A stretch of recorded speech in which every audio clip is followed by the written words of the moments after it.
Мәңгілік сағыныш әңгіме. Ақжамалдың жастыққа басын қойып қисайғаны сол еді. Жотасына ызғырық жел тигендей шілдеде денесі тоңазып, өзін жайсыз сезінгені. Соңғы уақытта оған осындай бір атаусыз ауру тап келіп, дегбірін қашырып ақ жүр. Әлдеқайдан бір ызғарлы үскірік соққандай уілдейді де тұрады. Содан өне бойы қалтырайды келіп. Ол көрпесімен иығын, желкесін қымтап көріп еді, сонда да күздің қара суығындай жел ызғары басылмады. Бас жағындағы қатар жатқан екінші жастықты арқасына тиянақтап қойып, соған сүйенбекші еді. Ол құрғыр да әрі жылжып кетіп, тіреу болып жарытпады. Жауырыны қайта ашылып, жел бұрынғысынан екпіндей соққандай, өне бойы одан бетер қалтырай жөнелді. Ақжамал көрпесін қымтаған үстіне қымтанып, жастықты қанша нығарлап, сүйенуге тырысқанымен еш нәтиже шықпады. Оның тірек болғаны шамал еді. Жотасы мұздап, денесі қалтырап, ендігі жерде ұйқының да мәнісі қашқандай. Ары-бері аунақшып, сықсы қашқан Ақжамалдың көңілін қамықтыра бір ащы ойдың санасында оқыс қылаң бергені. Сол ой басына қайдан келе қалды десеңші? Шіркін, деп ойлаған еді ол сол сәтте еркінен тыс. Арқасын тіреуге әлдене жетпей тұрғанын анық ұғынған мезетте, арқасын жер қозғалса да қыңқ етпестей берік тіреуге тірегендей, маңғаз күйеулеріне тіреп алып жататын әйелдерде де арман бар ма екен деген әзәзіл ой еді ол. Осы ойдан кейін тоңған жотасы ғана емес, ішіне де үскірік кіріп кеткендей, одан бетер дірілдеп қалтырай бастады. Ол өзінің қаншама жылдан бергі серігі жалғыздығын бүгін шын сезіне түскендей. Оны сездірген жотасының тоңғаны ғана емес, іштей қалтырап, жігерінің де жасығаны еді. Көңілі бұзылып, бордай үгіліп бара жатты. Есіне небір көңілі қалған, қорланған, жалғыздығын әлдекімдердің бетіне басқан, басынған сәттері түсіп, төменшіктеп ақ қалды. Дегенмен Ақжамал жігерлі әйел еді. Өзінің себепсізден себепсіз босай бастағанына бір жағы ызасы келіп, тістеніп алды. Көңілін бекітпекке, әлгі ойды бойына дартпастан қуып шығуға, өшіруге тырысты. Басын көтеріп отырды. Өзімен өзі іштей арпалысып отырып, төсегінің бас жағындағы түнде жағатын шырағданды қалтыраған қолымен жағып қойды. Бөлме ішіне нәзік сарғыш сәуле тарады. Айналасы жұмсақ нұрға бөленгендей, көңіліне бір жайлылық әкелгендей еді. Бірақ ол да жұбаныш бола алмады. Ол жастық астында жататын қамшысын қолына алып, саған енді арқаңды тіреп жататын күйеу керек болды ма? Оны қайдан іздейін? Жап-жас кезіңді-ақ жұмақтан орын қалмай қалатындай, бір түнде асығыс аттанып кеткен күйеуді қайдан іздеп табайын? О дүниеде жұмақтың бары рас болса, жер бетіндегі тозаққа мені қалдырып, өзі сонда хор қыздармен қолтықтасып жүрген шығар деп, қамшымен жонарқасын аяусыз осып жіберді. Кейде әзәзіл ойлар осылай әрі-бері алып қашқанда, не стол басында қадалып отырып, жұмыс істей алмағанда, оның өзін өзі осылай аяусыз қамшылап алатын әдеті бар еді. Бұған да еті үйреніп кеткен бе, әлде қолы батпады ма, бойына қамшы пәлендей дарымағандай. Шіркін, дыз етіп ауырмады ғой. Мұны мазақтағандай, уілдеген ызғар қайта үдей түсіп, шамына тигендей. Содан ызасы келген Ақжамал көрпе үстінде көсіліп жатқан аяғын қамшымен тартып жіберді. Аяқтың терісі жұқа бола ма, әлде еті қашқан ба, қамшы тура сүйегіне барып жеткендей солқылдатып ала жөнелді. Қамшының ізі демде, балтырында білеуленіп, көгеріп шыға келді. Ақжамалдың бағанадан бергі бітеу жарадай сыздаған жан жарасына енді тәннің ауырғаны қосылып, аяғы сырқырағанда көзінен жасы ыршып кетті. Ол жанының ауырғанына емес, өзінің бүгінгі күйіне қорланғандай еді.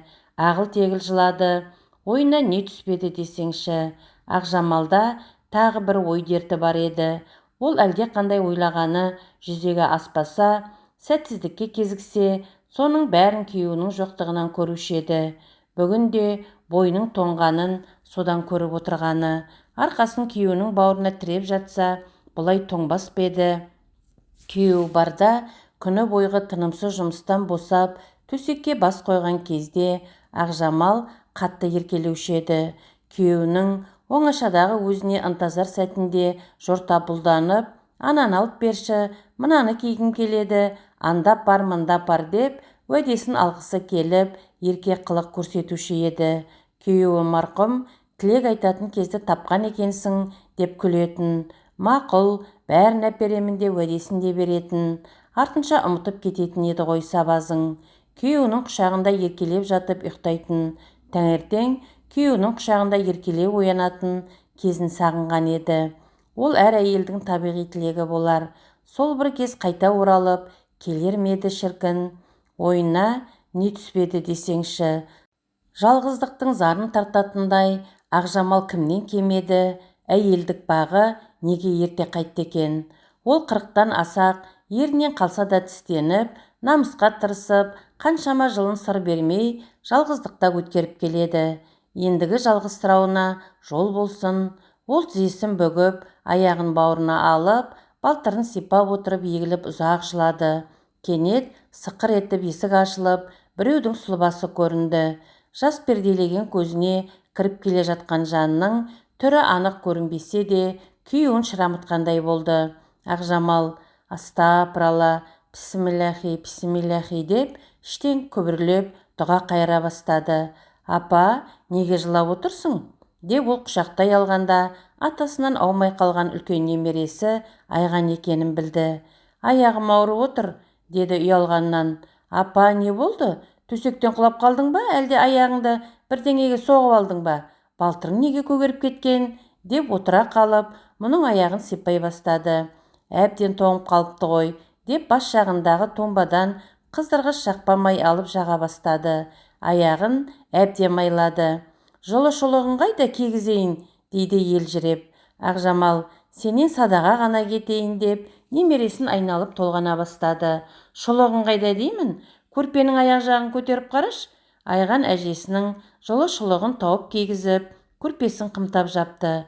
Апа, табаныңа ыстық су қойып берейін, оның ыдысы қайда? Бас жағымды қараш. Айған әжесінің жастығын аударды. Өзі жорта бұрқылдап, киген болып сөйлеп жүр. Апа, деймін, сенің төсегінің бас аяғы қоймаға айналып кеткен бе өзі? Не болса соның бәрін жинай беріпсің ғой? Керек нәрсемнің бәрі қолым жететін жерде болсын дегенім ғой. Мына қамшы неге керек? Ол мұнда не қып жатыр? Тиіспе, керегі болған соң жатыр да, қамшы тұрған жерге шайтан жоламайды. Мен онымен жын шайтанды қуамын. Апа, ондайды айтпашы, мен қорқамын. Қорқпа, шайтан періштелерге жоламайды, аулақ қашады. Керегіңді таптың ба? Таптым. Айғанжан, сен әуелі маған ана киім-кешек тұратын қуықтай қуыстағы жоғарғы сөреден түбіт шәлімді алып берші, деді.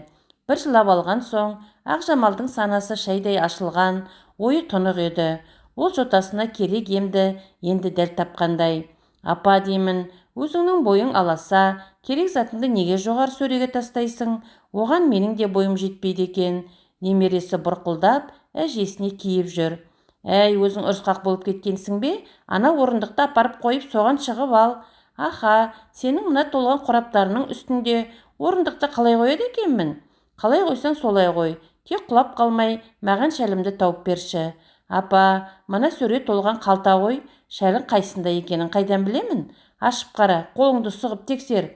Түбіт шәліні танисың ғой? Неге алысқа тығып тастағансың? Жас шықты ғой, әзірге қажеті болмас деп әрірек тастай салып едім. Керек боларын қайдан білейін? Таптым. Немересінің даусы жарқын шықты. Тапсаң орындықтан құлап қалмай байқап түз. Айған апасының шәлісін әкеліп, иығына айқара бүркеп жауып берді. Апа, мен ас үйге барып ыстық су алып келейін. Сосын саған бір күшті дәрі әкеліп беремін. Ол ауырған жеріңді жылдам жазып жібереді деп, аяғына жұқпай ас үйге кетті. Ақжамал бұл қыз түн ортасына дейін ай кезбеленіп, неге ұйықтамай жүр екен деп ойлап қалды. Түбіт шәлсін жамылған соң, жотасына үздіксіз соғып тұратын үскірік жел сәл басылғандай. Мұның емі түбіт шәл екен ғой, деп ойлаған ол, бас жағындағы сөреден жүйкені тыныштандыратын дәрінің бір талын, ұйқы шақыратын дәрінің бір талын бір ұрттам сумен ішіп алды.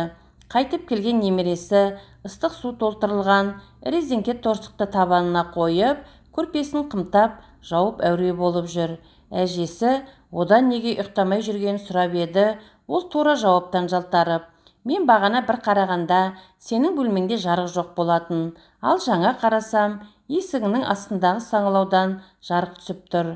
Мен сенің ауырып қалғаныңды содан білдім. Әкемді оятып, дәрігер шақыртайын ба деп тақылдап барады. Қой, ойбай, әкеңді оята көрме, демалсын. Бағана ертең үлкен жиналысым бар, тынығайын деген естімеп пе едің? Ал сен өзің неге ұйықтамай жүрсің, айтшы маған. Мені күзетіп отырасың ба? Апа, мен штаттан қоңырау тосып жүрмін, деді немересі моп-момақан үнімен. Ол биыл сол алыс жақтан оқу бітіріп келген. Ақжамалдан маза кетті. Ол жақта кім қалып еді? Ол жақта Ақерке бар ғой.